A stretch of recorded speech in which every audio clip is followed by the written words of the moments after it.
శాసన మండలి సమావేశాలు జరుగుతున్నాయి. లైవ్ ద్వారా పరిస్థితి వాళ్ళకి ఏమొస్తుంది చెప్పండి. వాళ్ళు కిందకి రావాలి, ప్రొటెస్ట్ చేయాలనుకుంటే వాళ్ళు కిందకి రావాలి. అధ్యక్ష ప్రొటెస్ట్ చేయాలనుకుంటే వాళ్ళు కిందకి రావాలి. వాళ్ళకి ఏమన్నా వీరకు రావాలి. ఎలా చేయకూడదు అక్కడ సభ సాంప్రదాయం అది.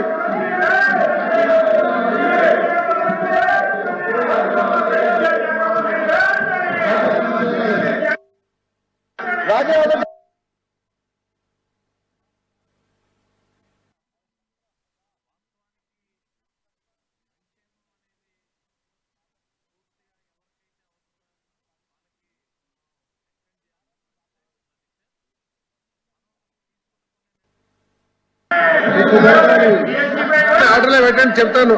సభను ఆర్డర్లో పెట్టండి అధ్యక్ష. మీరు 5 సంవత్సరాల నుంచి ఉన్నారు. గతంలో ఏ విధంగా మీరు చేశారో మీకు తెలుసు. అప్పుడు మార్చేషన్ పెట్టి అపోజిషన్ ఏ విధంగా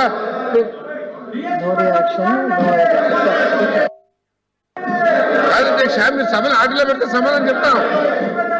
ప్రజలు తెలుసుకోవాలనుకున్నారు అధ్యక్ష.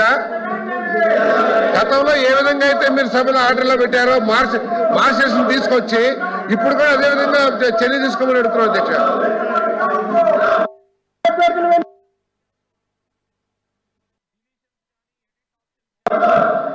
చైర్మన్ గారు, తమరన్నా తమర స్థానమన్నా సరే అపారమైనటువంటి గౌరవం ఉన్నటువంటి వ్యక్తులు అధ్యక్ష. మేము మీకు అన్ని అధికారాలు ఉన్నాయి. సభ సాంప్రదాయంగా జరగాలి. ప్రతిరోజు కూడా సభ్యులందరూ మీ చుట్టూ మూగి ఈ రకంగా చేయడం మంచి విధానం కాదు అధ్యక్ష. తమరు గత ప్రభుత్వంలో కూడా చైర్మన్ గా మీరు వ్యవహరించారు అధ్యక్ష. చైర్మన్ గా వ్యవహరించేటప్పుడు ఇక్కడ ఒక రెడ్ లైన్ కూడా గీశారు అధ్యక్ష.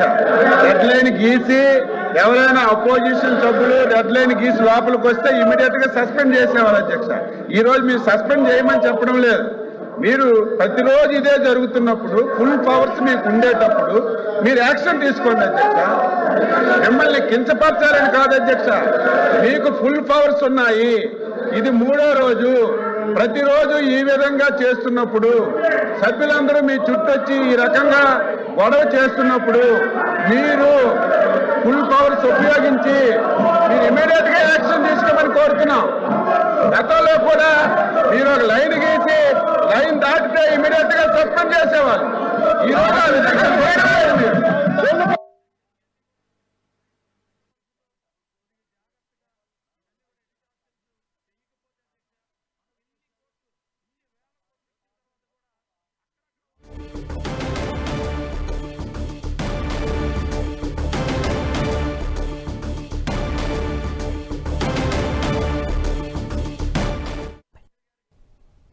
వాయిదా పడిందా?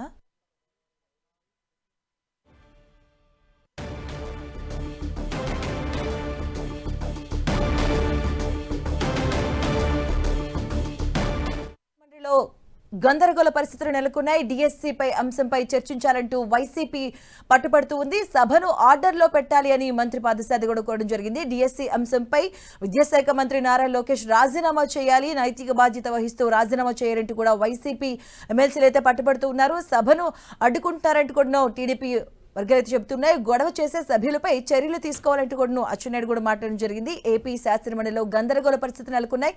వైసీపీ డిఎస్సీ అంశంపై తీర్మానం ఇవ్వడం జరిగింది. దాన్ని చైర్పర్సన్ కూడా తీర్మానాన్ని ఒప్పుకోలేదు. సో దీనిపై డిఎస్సీ అక్రమాలపై సిబిఐ విచారణకు వైసీపీ డిమాండ్ చేస్తోంది.